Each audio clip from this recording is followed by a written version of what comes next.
भित्र को हुनुहुन्छ? घरमा को हुनुहुन्छ?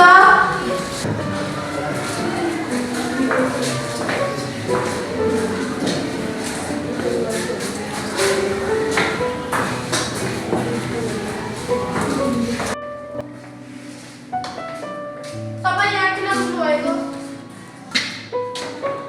तपाईँको नाम के हो? तिमी धनवीर हो? हजुर। तपाईको नाम आउजुरी परेको हो तपाईको।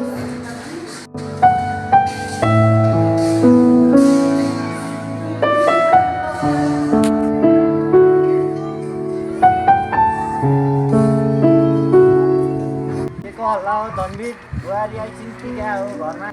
ए प्रहरी बाबु नारीहरू पनि आउनुभएको रहेछ त। नमस्कार। नमस्कार हजुर, धनवीरको छिमेकी हुनुहुन्छ हो? हजुर हो। हजुर अनि यहाँ किन आउनुभएको? हामी यतिकै आएको होइन हजुर, धनवीरको के अरे महिला बिहानको उजुरी परेको हुनाले हामी उहाँलाई समात्न आएको हौ। अस्ति भर्खर जेलबाट छुटेर आएको होइन, फेरि के उपद्रव गरे यिनले? उहाँको विरुद्ध एक महिलालाई विदेशमा लगेर बेचेको आरोप छ। को हो र त्यो पल्लो गाउँबाट हराए कि नानी? आमै ती नानी कति सोची थिइन्। अस्ति भर्खर जेलबाट निस्केको के कुकर्म गरेछ त? उहाँले गरेको भन्ने प्रमाणित त भएको छैन। उहाँको नाममा उजुरी परेको हुनाले हामी अनुसन्धानका लागि उहाँलाई समात्न यहाँ आएको हौ। नमस्ते सबैजनाले। आज यहाँ के भइरहेको छ? मदन बाबा आमा पनि आउनुभएको रहेछ त। के हुनु नि उहाँहरू प्रहरी धनवीरलाई पकार्न आउनुभएको? फेरि के अपराध गर्नुभएछ उहाँले? अघिल्लो वर्ष मानवीरलाई गैरी कानुनी तरिकाले दुबई पठाएर अल्पत्र पार्नुभएछ। फेरि अर्को अपराध? मदन बा मलाई बचाउनुहोस्, एकचोटि माफी गरिदिनुहोस्। तैँले यस्ता माफी धेरै मागिसकिस्। यो पल्टको कुकर्मको फल भोग्नु पर्छ।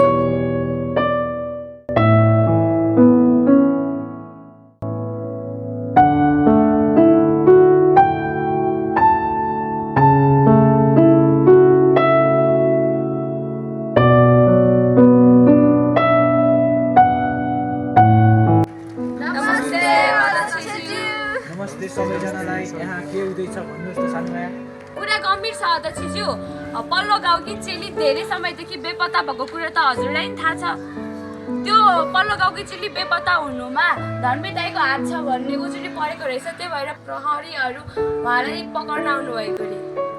यो कुरा साँचो हो र धनवीर? अध्यक्षज्यू मलाई एकचोटि बचाउनुहोस्। अध्यक्षज्यू यस्तो गल्ती अवधि कहिल्यै गर्दिनँ। तँलाई फटा तैँले यस्तो गल्ती धेरैचोटि गरिसकिस्। अब तँलाई कारबाही हुनै पर्छ।